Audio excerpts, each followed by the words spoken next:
Aujourd'hui on se retrouve pour deux nouvelles histoires comme d'habitude. Et ce soir j'ai décidé que j'allais vous plonger dans du paranormal. À force vous connaissez clairement le principe, des témoignages vrais, troublants et qui laissent quand même un doute.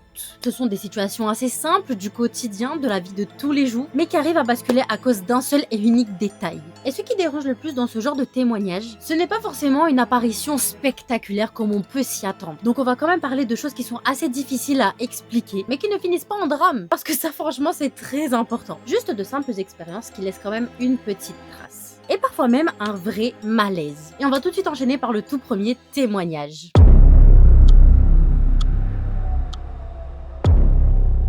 Je t'écris parce que cette histoire, elle me trotte encore dans la tête, même des mois après. J'étais stagiaire en soins infirmiers dans un service de gériatrie. C'était quasiment la fin de mon stage. C'était aussi un service un petit peu à part et au bout d'un long couloir. Après 20h, c'est vrai que ça devenait hyper silencieux. Ce soir-là, je faisais la tournée avec une infirmière titulaire. On passait chambre par chambre, rien d'inhabituel, un peu comme tous les soirs. Mais arrivé devant la chambre 27, une dame très calme, assez lucide à la base, mais parfois avec des phrases un peu confuses. Je m'assois près d'elle pendant que l'infirmière prépare son traitement. Et là, sans contexte bien précis, elle me dit tout doucement: il revient tous les soirs. Je lui demande de qui est-ce qu'elle parle. Elle me regarde droit dans les yeux et ajoute: celui qui reste derrière toi. Sur le moment, instinctivement, je me retourne. Mais il n'y a évidemment personne. Juste la porte qui est fermée et le couloir. Je me dis que c'est une confusion classique et on termine les soins puis on sort. En fermant la porte, j'entends du bruit à l'intérieur de cette chambre. Comme une sorte de truc assez lourd qu'on traîne par terre. Ma tutrice me dit que ça peut potentiellement arriver et que certains patients déplacent justement leur table roulante. Donc j'y prête pas trop attention, on continue la tournée, bref, rien de plus. Et un petit peu plus tard, vers 21h30, je repasse seule dans le couloir pour récupérer du matériel. Et là, en passant exactement devant la chambre 27, j'entends comme un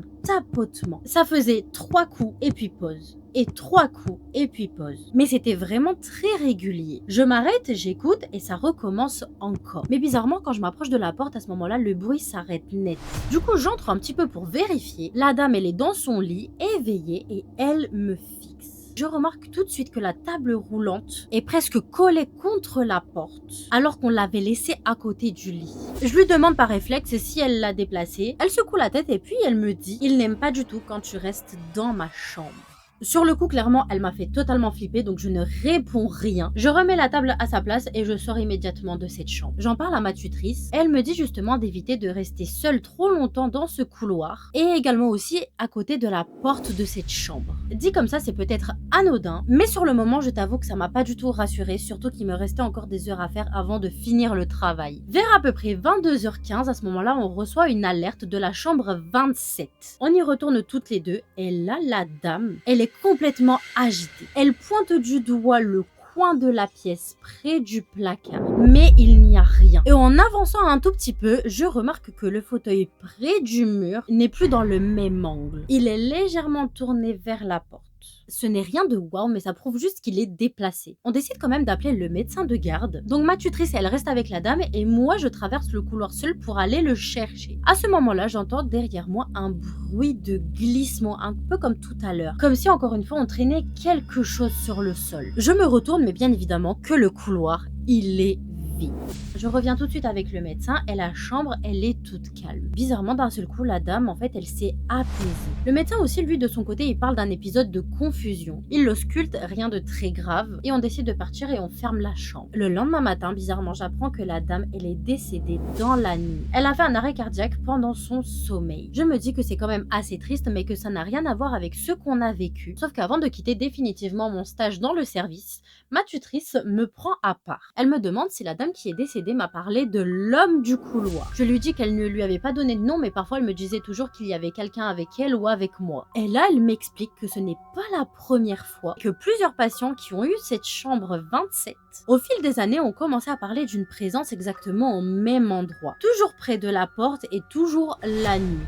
Je lui demande si elle croit vraiment justement à la présence de cette entité. Elle me répond que franchement, elle ne sait pas trop car parfois elle a aussi vécu des trucs bizarres et qu'elle évite aussi de rester seule dans ce couloir après 22 heures. Honnêtement, je ne sais même pas ce qu'il y a pu réellement avoir dans ce couloir. Alors potentiellement, est-ce que ça peut être la fatigue? Mais s'il y a quand même plusieurs personnes qui en parlent, c'est que je pense qu'il doit quand même y avoir quelque chose de chelou dans cette chambre. Est-ce qu'il n'y aurait pas potentiellement eu un décès il y a quelques années et que personne ne le sait? Donc forcément, peut-être que l'esprit de cette personne, elle est encore là dans cette chambre. C'est un petit peu, je pense, la seule explication que je pourrais avoir. Alors maintenant, est-ce que ça peut aussi avoir un rapport avec le décès et l'arrêt cardiaque de cette femme? Ça, franchement, je pense que c'est une très bonne question. Mais malheureusement, c'est aussi le genre de question où on n'aura jamais la réponse. Mais enfin bref, sans plus tarder, on va directement passer au deuxième témoignage. J'ai grandi dans un petit village isolé. Rien d'impressionnant en journée, c'était juste des champs, un bois, une route un petit peu étroite. Il y avait cette maison abandonnée au bout du champ. Tout le monde la connaissait, mais personne n'y vivait depuis plusieurs années. On disait que des gens avaient justement essayé d'y entrer. Certains ressortaient en rigolant et d'autres quand même un petit peu moins. À 16 ans, avec mon meilleur ami, on a voulu voir par nous-mêmes. En fin de journée, la lumière qui commençait à être un petit peu basse, mais il faisait encore assez jour pour distinguer les choses correctement. Donc on traverse le champ, on arrive devant la porte de cette maison abandonnée. Ça se voyait clairement que le bois il était hyper gonflé à cause de l'humidité et le verrou il était complètement rouillé. Franchement ça avait clairement l'air de tenir mais par un miracle. Je donne un coup d'épaule directement dans la porte et le verrou il saute presque tout de suite. Et la porte elle s'ouvre quand même assez normalement. On entre dans le couloir, l'air à l'intérieur était quand même beaucoup plus froid que dehors. Après c'était normal, c'était une maison qui n'était pas du tout chauffée depuis quand même plusieurs années. Et l'odeur aussi ça se voyait que c'était quelque chose d'ancien, il y avait de l'humidité, de la poussière, un petit peu de tout. On avance doucement, on regarde, on fouille, vraiment on était hyper curieux. Il faut savoir aussi que c'était l'une de nos premières maisons hantées.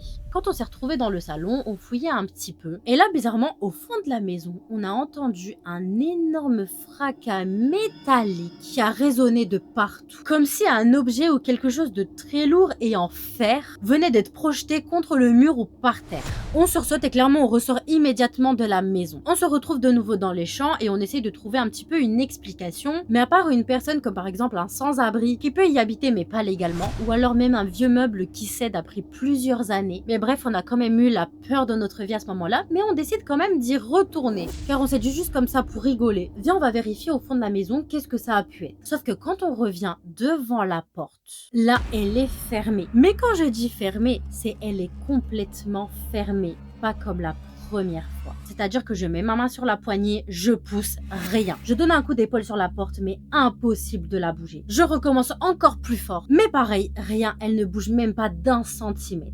Comme s'il y avait quelque chose de solide derrière qui la maintenait. Et là, bizarrement, en étant à côté de la porte, il y a un bruit à l'intérieur qui résonne. Mais cette fois-ci, ce n'était pas comme si quelque chose était tombé, mais plutôt comme si on était en train de tirer quelque chose. Comme par exemple une chaise qu'on était en train de traîner doucement sur le sol. On reste quand même devant la porte d'entrée juste pour écouter à l'intérieur. Et bizarrement, il y a 3 coups hyper forts qui résonnent contre la porte. Donc on comprend clairement qu'on dérange. Je tente quand même une dernière fois d'ouvrir la porte. Donc je pose ma main sur la poignée. Et là, bizarrement, elle s'ouvre normalement. On regarde comme ça vite fait à l'intérieur parce qu'on est complètement choqué. Mais rien n'a bougé, rien n'a été déplacé. Mais par contre, on n'a même pas osé rentrer. On est tout de suite remonté sur nos vélos et on a quitté la maison abandonnée sans y retourner. Quelques jours plus tard, on en parle également à d'autres potes à nous. Et eux aussi, ils étaient rentrés dans la maison quelques mois avant nous. Et ils nous ont dit que eux, de leur côté, ils avaient quand même réussi à explorer l'étage. Mais qu'ils avaient commencé à entendre des bruits hyper chelous. Comme par exemple des chaises qui bougeaient juste derrière eux. Alors qu'ils étaient tout seuls. Et que même en descendant les escaliers pour partir, ils avaient entendu des choses claquer par terre. Au début, ils avaient vraiment cru que quelqu'un leur faisait une blague, sauf qu'ils n'avaient vu personne. Oh waouh, non mais l'histoire, genre, elle est terrible. Le bruit, un objet qui tombe, la porte qui s'ouvre après qui se referme, on n'arrive plus à l'ouvrir et après qui se rouvre normalement. Des murmures, des gens aussi qui ont vécu la même chose. Ou d'autres trucs encore plus terrifiants, alors que la maison, elle est censée être vide. Genre, comment tu peux entendre des chaises derrière toi bouger alors qu'il n'y a personne avec toi dans la pièce? Non mais moi, je pense que clairement un truc comme ça, mais je m'enfuis en courant. C'est la fin de cette vidéo, alors j'espère vraiment que les 2 témoignages que j'ai choisis vous auront plu. Même si pour ma part, clairement, elles m'ont bien fait flipper. Mais en tout cas, prenez soin de vous. Soyez un petit peu curieux dans la vie, mais pas trop non plus. Pas à ce point-là en tout cas. Et essayez quand même d'écouter un peu ce petit signal que vous avez au fond de vous. Quand quelque chose ne vous semble pas normal, écoutez-le. Et nous, de notre côté, on se retrouve très rapidement pour de nouvelles histoires.